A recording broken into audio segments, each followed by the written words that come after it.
आज के इस दौर में लगभग 50% ही लोग वास्तव में नर्क और स्वर्ग पर विश्वास करते हैं। ज्यादातर लोगों का मानना है कि नर्क और स्वर्ग वास्तव में एक जगह के रूप में नहीं है। पृथ्वी पर ही लोगों को स्वर्ग और नर्क देखने को मिल जाता है। लोगों का मानना है कि यदि एक व्यक्ति सुख सुविधा समृद्धि संपन्नता का अनुभव कर रहा है तो वह स्वर्ग का अनुभव कर रहा है, और यदि एक व्यक्ति दुख और पीड़ाओं का अनुभव कर रहा है तो वह पृथ्वी पर नर्क का अनुभव कर रहा है। अक्सर बाइबल में प्रचार किए हुए टॉपिक्स में से नर्क और स्वर्ग का विस्तार से प्रचार बहुत कम ही हुआ है, और शायद इसीलिए अन्य जातियों के साथ मसीह लोग भी नर्क और स्वर्ग की कुछ मुख्य बातों से अनभिज्ञ हैं। आज इस अध्ययन में हम नर्क के बारे में विस्तार से चर्चा करेंगे। साथ ही नर्क के बारे में सबसे ज्यादा पूछे जाने वाले 3 प्रश्नों का उत्तर देखेंगे। पहला, नर्क क्या है? दूसरा, नर्क क्या नहीं है? और तीसरा, नर्क में जाने वाले लोगों के लिए नर्क कैसा होगा? हम इन 3 प्रश्नों का जवाब स्वयं नहीं परंतु बाइबल को देने देंगे। पहला, नर्क क्या है? क्या आपको पता है कि नर्क के बारे में बहुत सी गलतफहमियां हैं? कुछ लोगों के लिए तो नर्क का ज्ञान उन कार्टूनों से आगे ही नहीं बढ़ता है जिसे उन्होंने बचपन में देखा था। ऐसे लोगों के लिए नर्क की कल्पना शैतान के घर के रूप में होती है, जहां पर वह एक लाल उबलते हुए बर्तन और एक बड़ा खाना खाने वाले कांटे के साथ बैठा है। दूसरे लोग सोचते हैं कि नर्क केवल प्रतीकात्मक शब्द है, अ फिगरेटिव टर्म, जिसका प्रयोग बाइबल में एक अलंकारिक मायनों में किया गया है।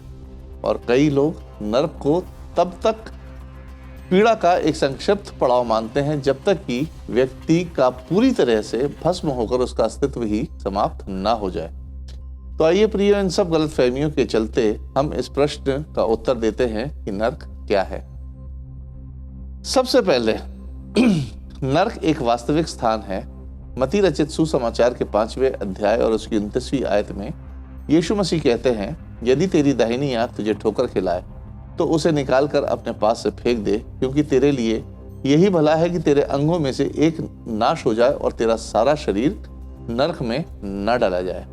प्रियो, यहाँ यीशु मसीह नर्क को एक वास्तविक स्थान के रूप में बता रहे हैं। दूसरी बात कि नर्क क्या है। प्रिय, नर्क एक पीड़ा और कष्ट का स्थान है। मत्ती 10:28 में यीशु मसीह ने कहा है, जो शरीर को घात करते हैं पर आत्मा को घात नहीं कर सकते, उनसे मत डरना, पर उसी से डरो जो आत्मा और शरीर दोनों को नर्क में नाश कर सकता है। प्रकाशित वाक्य 14:11 उन लोगों की पीड़ा का वर्णन करता है जो नर्क में जाएंगे। यहाँ लिखा है कि उनकी पीड़ा का धुआं युगानुयुग उठता रहेगा, और जो उस पशु और उसकी मूरत की पूजा करते और उसके नाम की छाप लेते, उनको दिन रात चैन ना मिलेगा। प्रियो, यहाँ ध्यान देने वाली बात यह है कि यहाँ लिखा है कि उनको दिन रात चैन ना मिलेगा, और इसलिए नर्क पीड़ा और कष्ट का एक भयानक स्थान होगा। तीसरी बात कि नर्क क्या है। बाइबल हमें बताती है कि नर्क विशेष रूप से शैतान के लिए तैयार किया गया स्थान है। मत्ती उसका 25वां अध्याय और उसकी 41वीं आयत हमें ये बात स्पष्ट करती है, जहां लिखा है, तब वह यानी यीशु बाई ओर वालों से कहेगा, हे शापित लोगों, मेरे सामने से उस अनंत आग में चले जाओ जो शैतान और उसके दूतों के लिए तैयार की गई है। चौथी बात जो ये आयत बताती है कि नर्क न केवल शैतान का अनंत निवास होगा, परंतु ये वह स्थान भी होगा जहां परमेश्वर सारी दुष्ट मानव जाति को भेजेगा। प्रियो, नर्क एक वास्तविक स्थान है। यह एक ऐसी जगह है जहां हमारी सोच से भी ज्यादा पीड़ा और कष्ट होगा। इससे पहले कि हम अपने अगले बिंदु पर आगे बढ़ें कि नर्क क्या नहीं है, मैं आपके सामने एक आपत्ति और एक प्रश्न का जवाब देना चाहता हूं जो अक्सर कई लोग द्वारा नर्क के दंड के विषय में उठाया जाता है। कई लोगों के अनुसार यह सही नहीं है कि पृथ्वी पर सीमित आयु में किए गए पापों का दंड अनंत काल तक मिलता रहे। कई लोगों के हिसाब से यह अन्याय है। प्रियो, आज संसारिक न्याय के अनुसार भी एक अपराध करने के समय की तुलना में उस अपराध की सजा बहुत अधिक होती है। उदाहरण के तौर पर मैं आपको बताता हूं कि यदि एक व्यक्ति किसी की गोली मारकर हत्या कर देता है तो उसे जीवन भर जेल की सजा दी जा सकती है। फिर तो यह भी अन्याय है कि उस अपराध के लिए जिसे करने में सिर्फ उसे कुछ सेकंड ही लगे हैं, उस अपराध के लिए व्यक्ति जीवन भर की सजा काटता है। क्यों? जी हां, जवाब है अपराध की गंभीरता को अपराध को करने में लगने वाले समय से नहीं मापा जाता है। आप देखिए, पृथ्वी के इस न्याय से हर कोई सहमत रहता है, परंतु नरक में जब अनंत काल की सजा की बात आती है तो लोगों को अटपटा सा लगता है। दूसरी दिलचस्प बात मैं आपको बताता हूं कि लोग तर्क देते हैं कि किसी के पापों के लिए उसे अनंत काल का दंड देना अन्याय है, जो उसने सीमित समय में किए हैं। सीमित समय यानी अपने जीवन काल में किए हैं। परंतु कोई यह तर्क नहीं देता है कि किसी व्यक्ति को यीशु मसीह पर विश्वास लाने और उसका अनुसरण करने के लिए वो भी सीमित समय में अनंत जीवन का पुरस्कार मिलना सही है या गलत है। वास्तव में प्रियो, इस प्रकार के तर्क भावनात्मक होते हैं और तर्क के लिए यह विषय अनुचित है। स्वर्ग और नरक दोनों जगह मनगढ़ंत नहीं है, परंतु सत्य है और परमेश्वर की दया और न्याय पर आधारित है। जब कोई कहता है कि मैं ऐसे परमेश्वर का अनुसरण नहीं कर सकता जो मनुष्य को हमेशा के लिए नरक में डाल देता है, तो वह व्यक्ति उस बात को भूल जाता है कि परमेश्वर नहीं चाहता कि कोई भी मनुष्य नरक में जाए। पतरस की दूसरी पत्री के 3 अध्याय की 9वीं आयत इस बात को स्पष्ट करती है, जहां लिखा है, प्रभु अपनी प्रतिज्ञा के विषय में देर नहीं करता, जैसी देर कुछ लोग समझते हैं, पर तुम्हारे विषय में धीरज धरता है और नहीं चाहता कोई नष्ट हो, वरन यह कि सबको मन फिराने का सबको मन फिराने का अवसर मिले। प्रियो, परमेश्वर ने अपने पुत्र यीशु मसीह को इस पृथ्वी पर भेजा। वह हर एक मनुष्य के पापों का बोझ लेकर क्रूस की मृत्यु मरा, ताकि हर मनुष्य को नरक से दूर रख सके। परमेश्वर मनुष्य को स्वर्ग जाने के लिए बाध्य नहीं करता है। स्वर्ग और नरक में जाने का अंतिम निर्णय स्वयं मनुष्य को चुनने की अनुमति परमेश्वर देता है। परंतु बड़े दुख की बात तो यह है कि मनुष्य जानते हुए भी अक्सर नरक को ही चुनता है। दूसरी बात, नरक क्या नहीं है। शब्द नरक यानी हेल 23 बार किंग जेम्स संस्करण अंग्रेजी बाइबल में आया है। दुर्भाग्य से प्रियो, वे 23 बार का नरक या हेल शब्द उस जगह के बारे में नहीं है जिसका अध्ययन अभी हम कर रहे हैं। किंग जेम्स बाइबल के अनुवादकों ने 3 अलग अलग यूनानी यानी ग्रीक शब्दों का अनुवाद एक ही शब्द नरक में कर दिया है। उनके इस अनुवाद ने कई भ्रम पैदा किए हैं, इसलिए मैं आपके सामने इन 3 शब्दों को रखना चाहूंगा और फिर हम संक्षिप्त में इनकी चर्चा करेंगे। सबसे पहला शब्द है अधलोक। अधलोक यानी हेडीज। किंग जेम्स संस्करण में यूनानी शब्द हेडीज का अनुवाद 10 बार नरक शब्द में किया गया है। मैं आपको बता दूं कि अधलोक यानी हेडीज दंड का अनंत स्थान नहीं है। अधलोक वह जगह है जहां मरने के उपरांत सभी मनुष्य जाते हैं। धर्मी और दुष्ट दोनों ही मरने के बाद अधलोक जाते हैं। अधलोक 2 भागों में विभाजित है। पहला स्वर्गलोक में, जिसे अंग्रेजी में पैराडाइज कहते हैं, और दूसरा पीड़ा का स्थान, जिसे टॉर्मेंट कहा जाता है। वास्तव में कहा जाए तो अधलोक यानी हेडीज न्याय के दिन तक के लिए आत्माओं का एक प्रतीक्षालय है। मत्ती रचित सुसमाचार के 16वें अध्याय और उसकी 18वीं आयत में जब यीशु मसीह ने अपनी कलीसिया बनाने की प्रतिज्ञा की, तो उन्होंने कहा कि अधलोक के फाटक उस पर प्रबल न होंगे। यहाँ किंग जेम्स वर्जन में अधलोक यानी हेडीज की जगह नरक यानी हेल शब्द का उपयोग किया गया है। कभी कभी लोग मृत्यु के संदर्भ में भी अधलोक यानी हेडी शब्द का प्रयोग करते हैं। यहाँ यीशु मसीह ने जो मूल आयत यूनानी भाषा में कही थी, उसका अर्थ यह था कि मृत्यु भी कलीसिया को स्वर्ग में आने से नहीं रोक सकती है। प्रेरितों के काम 2:31 में किंग जेम्स वर्जन बाइबल मसीह की मृत्यु के बाद नरक यानी हेल शब्द का उच्चारण करती है। परंतु यहाँ भी मूल भाषा में नर्क यानी हेल की जगह अधलोक हेडीज शब्द का उपयोग किया गया है। जब यीशु मसीह की शारीरिक मृत्यु हुई तो उनकी आत्मा अधलोक के स्वर्ग वाले स्थान पर चली गई थी। लूका 23:43। दूसरा एक और शब्द है पाताल लोक, जिसे अंग्रेजी में टार्टस या ग्लूम कहा गया है। इस प्रकार का शब्द दूसरा पतरस के दूसरे अध्याय और चौथी आयत में देखा जा सकता है, जहां लिखा है, क्योंकि जब परमेश्वर ने उन स्वर्गदूतों को जिन्होंने पाप किया नहीं छोड़ा, पर नरक में भेजकर अंधेरे कुंड में डाल दिया ताकि न्याय के दिन तक बंदी रहें। इस आयत में नरक शब्द अनंत मृत्यु को नहीं दर्शाता है। कई लोगों का मानना है कि यह अधलोक का वह स्थान है जहां दुष्ट लोगों को रखा जाता है, जिसे पीड़ा का स्थान या टॉर्मेंट कहते हैं, जिसकी चर्चा लूका 16:23 में की गई है। प्रियो, अन्य कुछ लोगों का मानना है कि यह उन स्वर्गदूतों के लिए एक विशेष प्रतीक्षा का स्थान है जिन्होंने पाप किया था और गिरा दिए गए। खैर, ये जो भी हो, ये दोनों स्थानों में से कुछ भी हो सकता है, परंतु यहाँ ये नरक को अनंत आग का संदर्भ के रूप में नहीं लिया जा सकता है। तीसरी बात, और तीसरा शब्द है नरक, जिसका मतलब है गहना। यही वह स्थान है जिसका अध्ययन हम कर रहे हैं। यही है अनंत दंड का स्थान।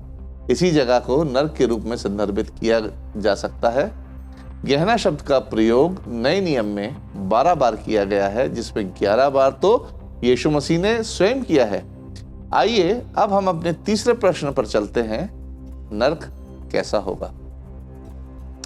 इस भयानक जगह की सच्चाई को बताने के लिए मैं आपके सामने इस जगह की 7 भयानक बातों का वर्णन करूंगा। पहला, अंधेरे का भय। यहूदा की पत्री और उसके 13वीं आयत उन लोगों के बारे में बताती है जो मसीह से दूर रहते हैं।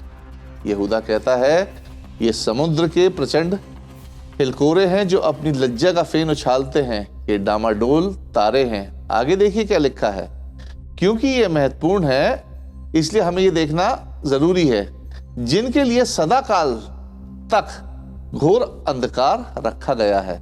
मत्ती 25:30 में एक लाभहीन सेवक के लिए उसका स्वामी कहता है कि उसे बाहर के अंधेरे में डाल दो। प्रियो, क्या आपने इस वाक्य की तीव्रता पर ध्यान दिया है कि बाहर का अंधेरा? देखिए, नरक वह स्थान है जो प्रकाश के स्रोत से बहुत दूर है।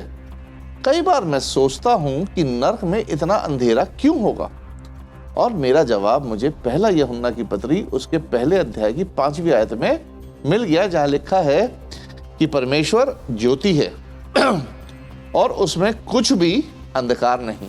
याकूब 1:17 परमेश्वर को ज्योतियों के पिता के रूप में बताता है। प्रियो, क्योंकि परमेश्वर नरक से बहुत दूर होगा, इसलिए वहां अंधेरे का भी अंधेरा होगा। नरक में लोग दया की भीख मांगते रहेंगे, परंतु परमेश्वर गुहार लगाने वालों से बहुत दूर होगा। प्रियो, मनुष्य जन्म से ही अंधेरे से डरता आया है, और नरक एक बहुत ही ज्यादा अंधेरे वाली जगह है, जिसे बाइबल ने कई जगह वर्णित किया है, जैसे मत्ती 8:12, मत्ती 22:13, मत्ती 25:30। बाइबल में यही लिखा है कि बाहर के अंधेरे में डाल दिया जाए, जहां रोना और दांतों का पीसना होगा। प्रिय, नरक सचमुच एक भयानक पीड़ा वाली जगह होगी। दूसरी बात, नरक में आग का भय होगा।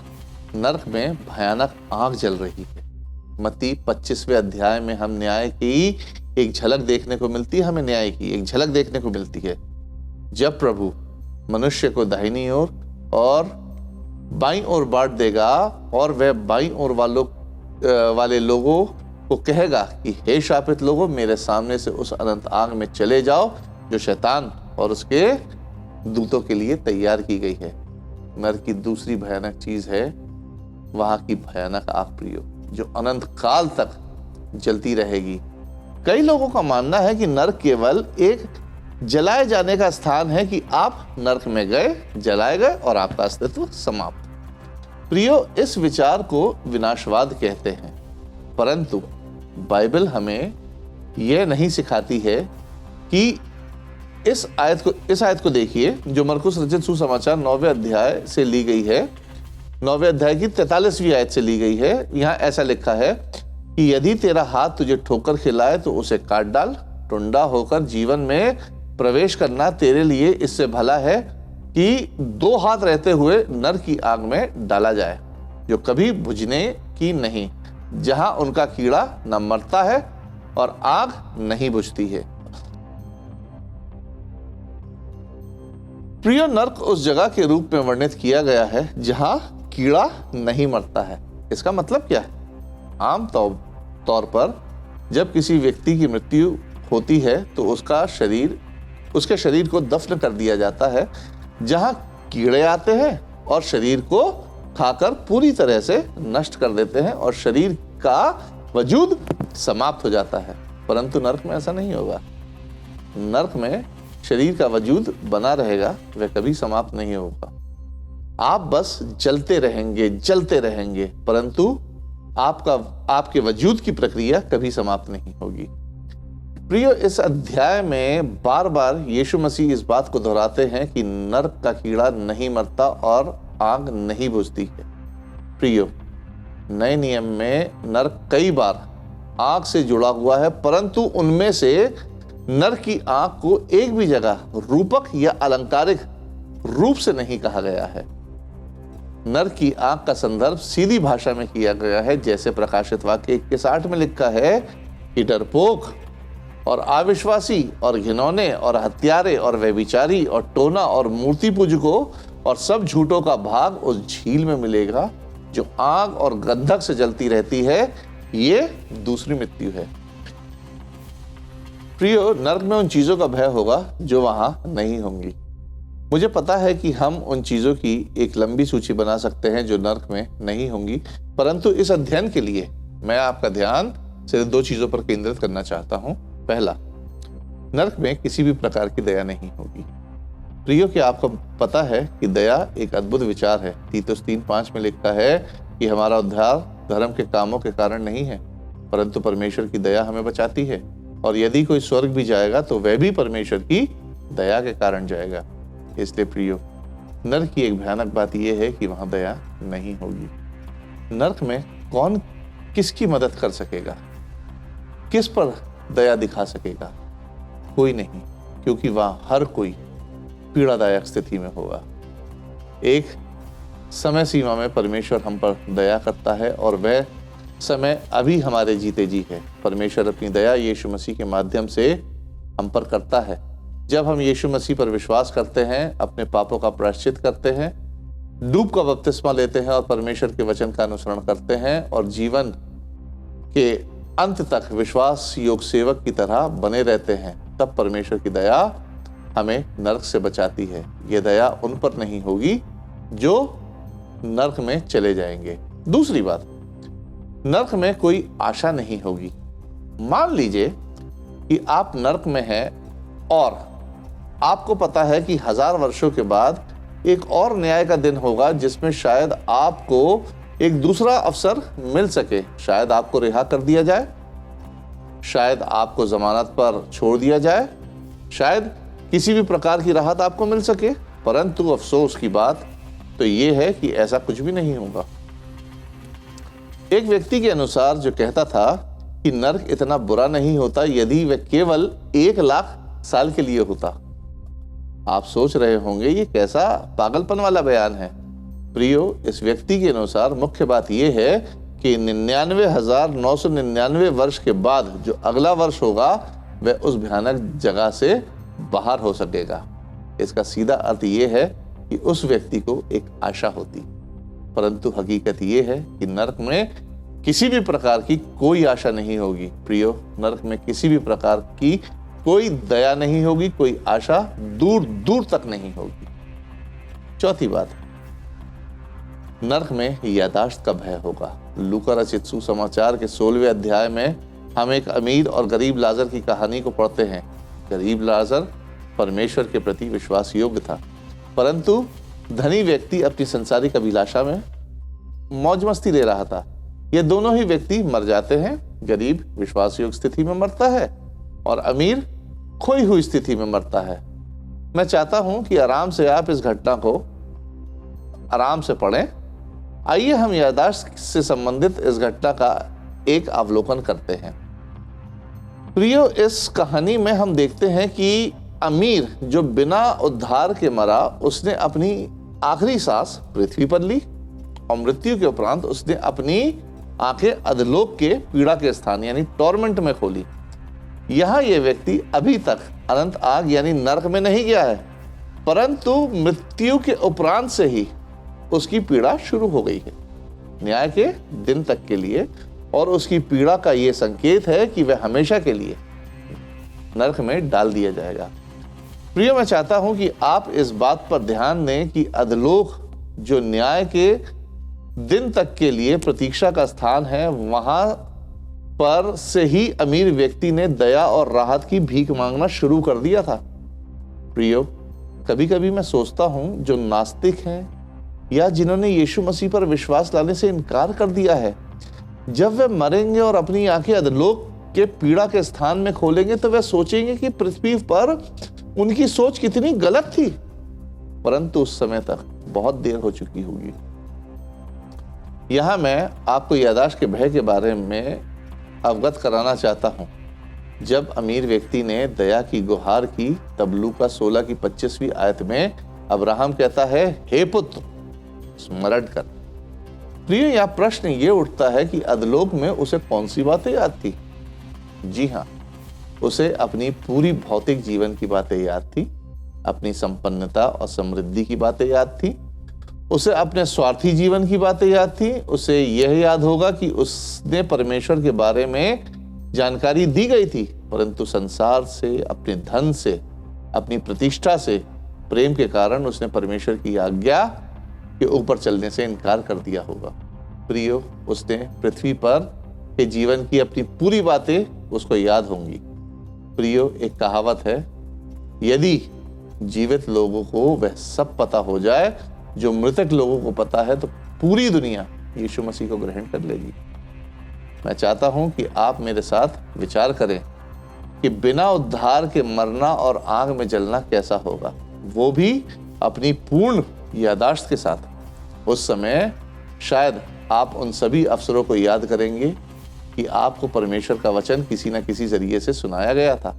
आपने ये वीडियो भी देखा होगा, फिर भी आपने अपना मन कठोर रखा, जिसके चलते आप इस पीड़ा को झेल रहे हैं, अनंत और अनंत काल तक झेलते रहेंगे। 5वीं बात, पीछे हटने वाली जनसंख्या का भय। प्रियो, सिर्फ घिनौने और दुष्ट लोग ही नरक में नहीं होंगे। रोमियो 3:23 में पौलुस ने लिखा है कि सबने पाप किया है और परमेश्वर की महिमा से रहित हैं। तो नरक में ऐसे लोग भी होंगे जिन्हें हम अच्छे व्यवहार से, अच्छे आचरण से या नैतिक रूप से अच्छा समझते हैं। ये लोग नरक में इसलिए होंगे क्योंकि इन्होंने कभी भी यीशु मसीह को अपना व्यक्तिगत उद्धारकर्ता के रूप में ग्रहण नहीं किया होगा। प्रियो, यदि सिर्फ अच्छे कर्मों से, अच्छे आचरण से या अच्छी नैतिकता से उद्धार को कमाया जा सकता तो यीशु मसीह का क्रूस व्यर्थ होता। वो लोग जो सुसमाचार सुनकर उसका जवाब हाँ में देते हैं और सुसमाचार का अनुसरण करते हैं, वे लोग नरक में नहीं होंगे। प्रियो, नरक में धर्मी पाखंडी लोग भी होंगे, क्योंकि बाइबल में यीशु मसीह कहते हैं कि जो मुझसे हे प्रभु कहता है, उनमें से हर एक स्वर्ग के राज्य में प्रवेश ना करेगा, परंतु वही जो मेरे स्वर्गीय पिता की इच्छा पर चलता है। उस दिन बहुत से लोग मुझसे कहेंगे, हे प्रभु, क्या हमने तेरे नाम से भविष्यवाणियां नहीं की और तेरे नाम से दुष्ट आत्माओं को नहीं निकाला और तेरे नाम से बहुत से आश्चर्य कर्म नहीं किए? प्रियो, अब जरा ध्यान से सुने। तब मैं यानी यीशु मसीह उनसे खुलकर कह दूंगा, मैंने तुमको कभी नहीं जाना, हे कुकर्म करने वालों, मेरे पास से चले जाओ। मत्ती 7:21-23। आज कितने ऐसे हैं जो मसीह धर्म का फायदा उठाकर यीशु मसीह की शिक्षाओं को तोड़कर मरोड़कर अपनी जेबें भर रहे हैं या अपने आप को फेमस करने में लगे हुए हैं। प्रियो, ऐसे लोग नरक में होंगे। नरक में दुष्ट लोग भी होंगे। एक बार एक जवान लड़की जो संसार से प्रेम करती थी और यीशु मसीह का अनुसरण करने से लज्जाती थी, परंतु उसके माता पिता विश्वासी थे। हर बार माता पिता के द्वारा सुसमाचार सुनाने पर वह गुस्सा होती और अपने आप को अकेला छोड़ने के लिए कह देती। एक बार जब वह सड़क पर पैदल जा रही थी तो वहां से कुछ शराबी लड़के बड़ी गंदी गंदी बातें कहकर उसे छेड़ते हुए निकल गए। घर वापस पहुंचकर उसने अपने पिता को इस घटना के बारे में बताया कि ऐसे लड़कों से तो मुझे घिन आती है। अपनी पुत्री के इस जवाब को सुनकर पिता का जवाब आपको मालूम है क्या था? बेटी, यदि तुमने अपना जीवन परमेश्वर के साथ सही नहीं किया तो तुम्हें अपना अनंत काल इन जैसे ही लोगों के साथ बिताना होगा। प्रियो, नरक में दुष्ट लोग होंगे, हत्यारे, व्यभिचारी, गंदे काम, लुचपन, मूर्ति पूजा, टोना, बैर, झगड़ा, ईर्ष्या, क्रोध, विरोध, फूट, विधर्म, डाह, मतवाले, लीला, क्रीड़ा आदि करने वाले जैसे लोग होंगे। प्रिय, छठवीं बात, नरक में अनंत काल का भय होगा। अनंत काल एक बुरी धारणा नहीं है, परंतु नरक के परिप्रेक्ष्य में यह धारणा सचमुच भयानक है। दूसरा थिस्सलुनीकियों 1:7 में बाइबल बताती है कि तुम्हें जो क्लेश पाते हो हमारे साथ चैन दे। इस आयत का पहला भाग विश्वास योग्य मसीहियों को अनंत विश्राम का वादा कर रहा है, परंतु आगे सुनिए। उस समय जबकि प्रभु यीशु मसीह अपने सामर्थी दूतों के साथ धधकती हुई आग में स्वर्ग से प्रकट होगा और जो परमेश्वर को नहीं पहचानते और हमारे प्रभु यीशु मसीह के सुसमाचार को नहीं मानते उनसे पलटा लेगा। वो प्रभु के सामने से और उसकी शक्ति के तेज से दूर होकर अनंत विनाश का दंड पाएंगे। प्रियो, कई बार हमारे साथ अप्रिय, असुखद घटनाएं घटती हैं और हम अपने मन में यह सोचकर अपने आप को तसल्ली देते हैं कि ठीक है, देखते हैं कि कब तक चलेगा, कभी ना कभी तो इन बातों का अंत होगा। यदि हम अप्रिय घटना के अंत को निकट आता देखते हैं तो इस घटना को सहना और भी आसान हो जाता है, परंतु अनंत काल का कोई अंत नहीं है। पृथ्वी पर हम जो भी अनुभव करते हैं उसकी शुरुआत होती है और उसका अंत भी होता है, परंतु अनंत काल की पीड़ा को सोचने से ही डर लगता है। प्रियो, बिना उद्धार के मरना, फिर पीड़ा में आज बिताना, कल बिताना, अगला हफ्ता बिताना, अगला महीना बिताना, अगला साल बिताना, आने वाले 10 लाख साल बिताना, वास्तविकता तो ये है अनंत काल बिताना। ये सोचने में ही घबराहट होती है। प्रियो, ये बात मुझे सोचने पर मजबूर करती है कि चाहे जो भी हो जाए, मैं परमेश्वर के उद्धार की योजना का भाग बनूंगा और अपना अनंत काल नरक में तो नहीं बिताऊंगा। 7वीं बात, नरक में अकेले ना होने का भय होगा। यह सोचना थोड़ा सा अटपटा सा लगता है कि नरक में कोई अकेला ना होगा। प्रियो, आज हर व्यक्ति शोर शराबे को छोड़कर एक शांत वातावरण में जाना चाहता है, परंतु जरा सोचिए कि आपके आगे पीछे आजू बाजू में सिवाय शोर शराबे के कुछ ना हो तो आपको कैसा महसूस होगा? नरक का नजारा भी कुछ ऐसा ही होगा। आजू के बाजू के लोग चीख रहे होंगे, चिल्ला रहे होंगे, और चीखने चिल्लाने वाले लोग कोई और नहीं होंगे, आपके अपने प्रिय लोग होंगे। शायद आपकी पत्नी हो, शायद आपके बच्चे हो। ऐसा मंजर सोचने से ही दिल दहल जाता है। ऐसे में आप उस समय शायद एक बार जरूर सोचेंगी कि काश सांसारिक बातों से हटकर यदि मैंने आत्मिक बातों पर मन लगाया होता और अपने पूरे घराने के साथ यीशु मसीह को उद्धारकर्ता के रूप में ग्रहण कर लिया होता तो शायद ये मंजर मुझे ना देखना पड़ता। प्रियो, ये नरक की 7 भयानक बातें थी। इन बातों को मद्देनजर रखते हुए हमारे सामने एक प्रश्न उठता है जो मरकुस रचित सुसमाचार के 8वें अध्याय और 36वीं आयत में लिखा है। यदि मनुष्य सारे जगत को प्राप्त करे और अपने प्राणों की हानि उठाए तो उसे क्या लाभ होगा? प्रियो, हम सब नरक जाने के लायक हैं क्योंकि सब ने पाप किया है। और परमेश्वर की महिमा से रहित हैं, परंतु परमेश्वर ने स्वयं हमें नरक से बचाने का रास्ता दिया है।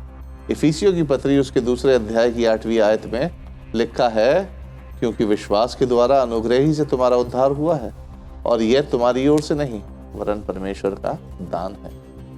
अब प्रश्न ये उठता है कि परमेश्वर के इस दान को हम कैसे हासिल कर सकते हैं? तो इसका जवाब है उद्धार की सुसमाचार योजना का पालन करना और मसीह की देह यानी कलीसिया का सदस्य बनने से हम इस परमेश्वर के इस दान को हासिल कर सकते हैं। उद्धार पाने का पहला कदम है सुसमाचार का सुनना और उस पर विश्वास करना। यूहन्ना 8:24 में लिखा है, इसीलिए मैंने तुमसे कहा है कि तुम अपने पापों में मरोगे, क्योंकि यदि तुम विश्वास ना करोगे कि मैं वही हूं तो अपने पापों में मरोगे। प्रियो, उद्धार पाने का दूसरा कदम है मन फिराना या पश्चाताप करना। प्रेरितों के काम 17:23 में लूका लिखता है, इसलिए परमेश्वर ने अज्ञानता के समय पर ध्यान नहीं दिया और अब हर जगह सब मनुष्य को मन फिराने की आज्ञा देता है। उद्धार पाने का तीसरा कदम है मुंह से अंगीकार करना कि यीशु मसीह ही परमेश्वर का पुत्र हमारा मुक्तिदाता है। रोमियो 10वें अध्याय की 9वीं और 10वीं आयत में पौलुस इस बात को स्पष्ट करता है कि यदि तू अपने मुंह से यीशु को प्रभु जानकर अंगीकार करे और अपने मन से विश्वास करे कि परमेश्वर ने उसे मरे हुओं में से जिलाया है, तो तू निश्चय उद्धार पाएगा, क्योंकि धार्मिकता के लिए मन से विश्वास किया जाता है और उद्धार के लिए मुंह से अंगीकार किया जाता है।